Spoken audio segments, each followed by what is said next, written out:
آگے دیکھیے ثم ان شاعرن کان الاسد قد جربہ، پھر بے شک ایک شاعر کس کو کہا گیا ہے یہاں پہ؟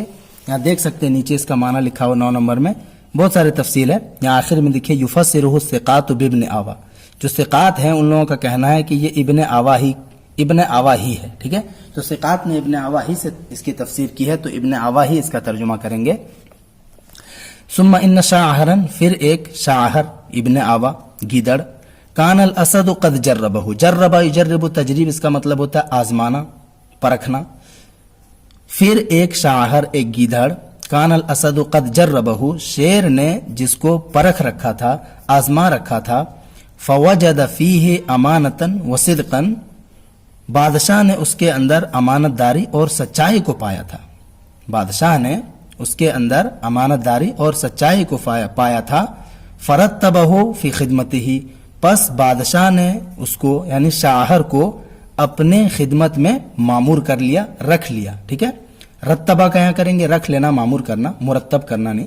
فرتبہ فی خدمتہ، پس بادشاہ نے اس کو اپنی خدمت پر لگا لیا، رکھ لیا، وامرہ، اور بادشاہ نے اس کو حکم دیا، ان یحفظ ما یجری بینہم، کہ وہ یاد کر لے، یاد رکھے، ما ان چیزوں کو، یجری جو جاری ہو، بینہم ان کے درمیان، یعنی ان کے مابین جو بھی کچھ گفتگو ہو، جو بھی باتیں ہو، اس کو یاد رکھے۔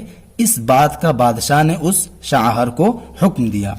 وَيُطْلِعُهُ عَلَى ذَلِكَ، اور وہ یعنی شاعر شیر کو اس پر آگاہ کرے، مطلع کرے، اطلاع یطلع علی، آگاہ کرنا، بتانا، وَيُطْلِعُهُ عَلَى ذَلِكَ، اور وہ شاعر بادشاہ کو اس پر مطلع کرے، بتائے، باخبر کرے۔ فقام الشاعر فدخل علی الاسد، فقام الشاعر، تو شاعر کھڑا ہوا، فدخل علی الاسد، پس وہ شیر کے پاس گیا، فحدثہ بالحدیث کلہ علی جلیتہ، جلیتہ، ٹھیک ہے؟ فحدثہ بیان کرنا، فحدثہ بالحدیث کلہ، پس شاعر نے بادشاہ کو پوری بات بتا دی۔ الحدیث، یہ جو کلہ ہے یہ اس کی تاکید ہے، بالحدیث کلہ یعنی پوری بات، تو شاعر نے بادشاہ کو پوری بات بتا دی، علی جلیتہ، جلیتن کا کیا معنی دیا ہے؟ جلیت الامر، دیکھیے نیچے معنی دیا الخبر الیقین او ما ظہر من حقیقتہ، یعنی حقیقت حال سے باخبر کر دیا، یقینی خبر دیا اس کو، ٹھیک ہے؟ تو شاعر نے اس کو پوری بات یعنی بادشاہ کو پوری بات یقین کے ساتھ بتا دی، حقیقت حال سے باخبر کر دیا۔ فأمر الاسد بعزل سید الخنازیر عن عملہ، ٹھیک ہے؟ فأمر الاسد، تو شیر نے حکم دیا، بعزل سید الخنازیر، خنزیروں کے سردار کے کو الگ ہو جانے کا، الگ ہو جانے کا، با کا ترجمہ کر دیں گے کا سے، پس بادشاہ نے خنزیروں کے سردار کو الگ ہو جانے کا حکم دیا، کس چیز سے؟ عن عملہ، اپنے کام سے، ٹھیک ہے؟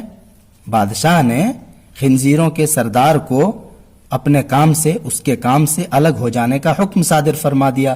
وَأَمَرَ أَلَّا يَدْخُلَ عَلَيْهِ، اور بادشاہ نے حکم دیا، اللہ يدخل علیہ، کہ وہ یعنی خنزیروں کا سردار، یہ ضمیر ادھر لوٹ جائے گی، يدخل کے اندر جو ہوا ضمیر ہے، اور بادشاہ نے اس کو حکم دیا کہ وہ بادشاہ کے پاس نہ جائے، بادشاہ پر داخل نہ ہو، مطلب بادشاہ کے پاس نہ جائے۔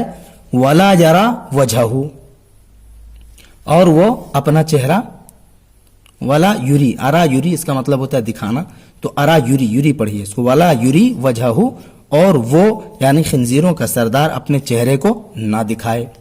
وَأَمَرَ بِدِمْنَةَ أَن يُسْجَنَ، وَأَمَرَ بِدِمْنَةَ، اور دمنہ سے متعلق حکم دیا، أن يُسْجَنَ، کہ اس کو قید کر دیا جائے، ٹھیک ہے؟ وَأَمَرَ بِدِمْنَةَ، اور دمنہ سے متعلق یہ حکم دیا، دمنہ کے بارے میں یہ حکم دیا، أن يُسْجَنَ، کہ اس کو قید کر دیا جائے۔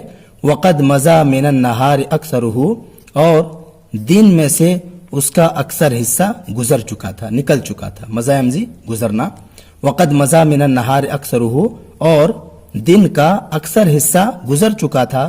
وجمیع ما جرا، اور وہ تمام چیزیں، وجمیع ما، اور وہ تمام چیزیں، جرا جو جاری ہوئی تھی، چلی تھی۔ وقالو، اور انہوں نے کہا تھا، وقالا، اور اس نے کہا تھا، یعنی شیر نے کہا تھا، جو لوگوں نے کہا تھا اور جو شیر نے کہا تھا، قد کتبا، یا یہاں پہ یہ معنی کہہ سکتے ہیں یہ شاہر کا، یہاں جو ہوا ضمیر ہے اس کو شاہر کی طرف لوٹا سکتے ہیں کہ لوگوں نے جو کہا، جمیع ما جرا یعنی وہ تمام باتیں جو سامنے آئی، وقالو اور لوگوں نے کہا، وقالا اور شاہر نے کہا، قد کتبا لکھ لیا گیا، ٹھیک ہے، سب کو محفوظ کر لیا گیا، وختم علیہ بخاتم النمر اور نمر کے مہر سے اس پر مہر لگا دیا گیا، نمر کا اس پر مہر لگا دیا گیا، ورجع کل واحد منہم الی منزلہ اور ان میں سے ہر ایک، ورجع کل واحد منہم اور ان میں سے ہر ایک الی منزلہ اپنے گھر کی طرف لوٹ آیا، ٹھیک ہے۔ اس کے بعد یہاں سے پڑھیں گے ثم ان شاہرا اگلے ایپیسوڈ میں۔